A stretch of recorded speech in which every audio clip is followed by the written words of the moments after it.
Hollywood, Denny, come in. Greetings and welcome to Ask That Mizzou Playboy with the Glasses.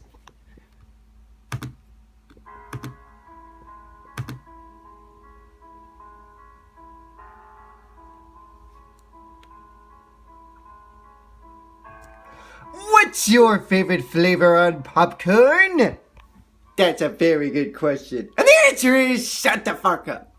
No, I'm serious. It's the great drink that guy with the glasses mentioned in one of his DVD extras. Do you want to know the recipe for shut the fuck up? I will tell you. It's 1/4 of I don't give a shit, 1/4 of are you seriously still talking, 1/4 of please stop and let me live on with my life or something like that, and 1/4 of I can't believe I purchased a DVD where they're just gonna keep insulting me. Put them all together and you get a great big bottle of shut the fuck up. Pour it on some popcorn with a lot of guacamole, and that'll keep your mouth shut for the entire movie. Yes. But seriously, shut the fuck up. When will A Bug's Life get a sequel?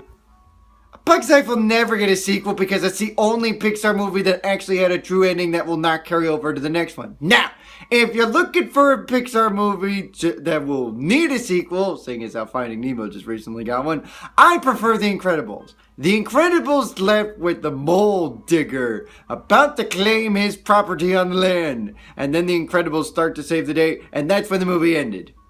There should really be a sequel for The Incredibles. If anybody deserves a sequel, it's The Incredibles. Not A Bug's Life. I mean, seriously, what are you going to do with A Bug's Life? Just have them be attacked by something else? They move on to a different colony? I don't know. You can't really do anything else with A Bug's Life 2. What the fuck kind of question is that? You should be drinking a bottle of shut the fuck up because you're asking ridiculous questions right now. With guacamole. Shut the fuck up. Does the sequel always stack up to the original? In some cases it does. Other times it doesn't. In the case of Finding Nemo, it does.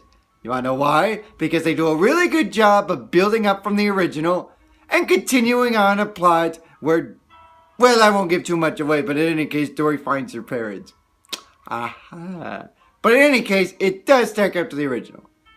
Most of the time it doesn't because you know the old saying. Sometimes the sequel is not as good as the original. But in the rare occasion you do. Case in point, Toy Story. Speaking of which, I heard they're getting a 4th movie. I don't know why, but okay. You know what I should do to those people? Give them a great big bottle of shut the fuck up. I know the joke's getting old, but seriously, shut the fuck up. With guacamole. Yes. How many sequels is too many? 3. I think 3 should be enough. Unless, of course, it's Harry Potter, in which case you gotta do a movie for each of the books, in which case, that's the exception. But otherwise, no more than 3. After that, it gets way too fucking long and shitty and whatnot. Like Star Wars with the prequels. We didn't really need the prequels, we just needed the trilogy. Although the prequels were decent, they are nowhere close to the original. Oh, and Indiana Jones didn't really need a 4th one, but I guess that kind of makes sense too, although that one didn't really do as well as the original 3. But yes, 3 is good enough. Because you know the old saying, everything's good in 3s. Not 4s, but 3s. Which is why I question why there's a Toy Story 4. They should have ended it right there. 3 was good enough. You ended it perfectly in 3. Why the hell do we need a 4th one? As much as I love Toy Story, we don't need a 4th one. But that's besides the point. The point is, 3 is enough. Unless you're Harry Potter. In which case, die! Yes. What's so special about horror movies? Oh, it's the fact that someone fucking dies in a movie and it gives you fucking nightmares if you have way too much candy. Because I know there's some people that prefer horror movies over, you know, more childish, fantasizing, nostalgic movies. Like some people I know recently. But horror movies are still okay. I just don't happen to be into them as much as, say, other movies like comedy and action and adventure. Although horror movies kind of falls under the same definition as the other genres in the movies. It's kind of bland eventually because it's all the same purpose and whatnot. But in its own unique way, it finds a way to spice up the plot, so to speak. But that still doesn't change the fact that horror movies are stupid as fucking hell. Yeah, I'm sorry. I'm sorry for those who are ripping on horror, that I think I'm ripping on for horror movies, but I'm not really into horror movies, so... Yeah, if you don't like it, just drink a bottle, shut the fuck up. With guacamole! Yes. But seriously, shut the fuck up. Is it normal for a grown man to watch a kid's movie? Well, of course it is! As long as it's one of the two reasons why. One, it's because you're reliving your childhood. Or two, it's because you're watching that child movie with a child. In which case, it's a big family moment. Now, I know what you're thinking. How did this question come to existence? Well, clearly someone doesn't like the fact that some certain person happens to be liking kids' movies over horror movies because they watched a horror movie recently. So because of that, that's why they probably came up with this question. And figured, hey, let's make fun of PlayBoy while we're at it. In which case, you try and fail miserably. You're very good, but as long as I'm around, you'll always be second best. With guacamole. But do you want to know what your prize is for trying to screw me over? A great big bottle of shut the fuck up. Drink it real slowly, and you'll slowly but surely lose yourself. And you'll shut the fuck up, because you will not mock me anymore. With guacamole. Yes. Now shut the fuck up. In your last video, you mentioned the XXX rating for porn movies. When will that become a real rating? Oh, it will become a real rating because I will make sure that that becomes a real rating. You want to know why? Because porn movies technically count as movies. I don't know why they're not mentioned in the theaters, but in any case, there should be a XXX. I mean, come on. We rarely have G-rated movies anymore because, we add in a few little swear words and all of a sudden, we add the P for pussy in there. And it becomes a PG-rated movie. You know, for pussy generates. Get it? But then we've also got PG-13, we got rated R, although I quite frankly discard the R rating. What's the point of the R rating when you can't even see the fucking boobs anyway? At that point, you might as well make this a XXX rated movie at that point. Which is why I'm going to say, look, unless you want to really make the boobies R rated, because if R is really the highest rating, then let us see the boobies. Otherwise, if you want to make another rating, let's make it XXX. Painted by the great Mizzou Playboy, who likes those boobies. With guacamole.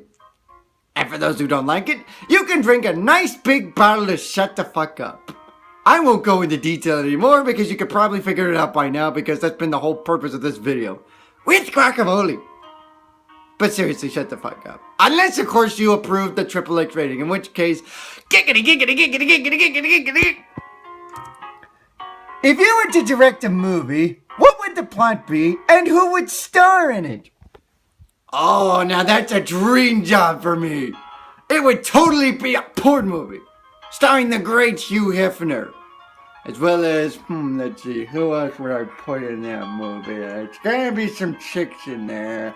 Oh yeah, Cote de Pablo, because, you know, you gotta have that spice in there, and by golly, does she have the spice in there. Let's see, which other actresses am I gonna put in there? Oh yeah, Cameron Diaz, Christina Applegate. And I would just have them all worshiping and caressing the great Hugh Hefner, because Hugh Hefner has these psychotic powers that allows the girls to obey his every command. Which I've kind of, grabbed, so to speak, in my fantasy. Wait a minute, how do we know that you have these psychic powers? Oh, let's just see, Oh my god! Oh my goodness, Mama! What did you do to Commander Mazander? Oh, that's my little secret, and for you to never find out. Just like my secret of shut the fuck up, although I kinda gave that secret away. So here's my secret for my psychic powers. I turned the Commander Xander into a bunny! And I'm gonna turn Willie B. a Hobo into the Mizzou Tiger logo. Roar! How come you get to be Mizzou and I'm a fucking bunny? Because it's my psychotic powers, you dingle fuss. And there you have it, folks. Now you have the Mizzou Playboy logo officially in the closet. But back to my movie. I would have Hugh Hefner just having his way in the mansion with those 3 girls. And then I come in as the director / actor, give him a great big bottle of shut the fuck up, bury him in the hatchet till the will comes into existence and I own the Playboy Mansion as well as the Twinkie lair. And then I'd have those 3 caressing me forever and ever and ever and ever with my psychotic powers. With guacamole! Yes. And I guarantee you this will be a 5-star rated XXX movie. With guacamole! Yes. If you were to review a movie, which movie would it be and how would you review it? Well, that's easy. If I were to review a movie, it would be totally obvious. Batman! You wanna know why? Because I'm Batman! And you wanna know what I would give it? I would give it a dingle out of dingle, which is my way of saying 5 out of 5. And if you don't like it, you can drink a nice big bottle of shut the fuck up. Except for Channel Awesome, who's obviously watching this, I hope. And if you are, you probably know by now that I'll be doing this. So, yeah. Why haven't you considered me yet? Let me be on your channel, let me be on your channel, let me be on your channel. Speaking of reviewing movies, is the Commander Xander burned out? If so, do you think he needs to slow down? Oh, he's more than burned out. He's a bunny right now. But in all seriousness, yes, he's burned out. As evidenced by his review of Beavis and Butthead Do America. He didn't really watch the whole fucking movie, and because of that, he's not getting that great of a critique review for it. Especially for that one person who happens to like horror movies over childhood movies and is ripping on me for watching childhood movies over horror movies. He didn't really like the review. And so I think because of that, I think that's why the Commander Xander decided to take it this week off to refocus on, you know, less, because as you know what they say, less is more. Except if you want more of the great big bottle of shut the fuck up to shut the fuck up. In which case, more is great. But shut the fuck up. This is that Mizzou Playboy with the glasses saying there's no such thing as a dumb question until you ask it. You dumbass!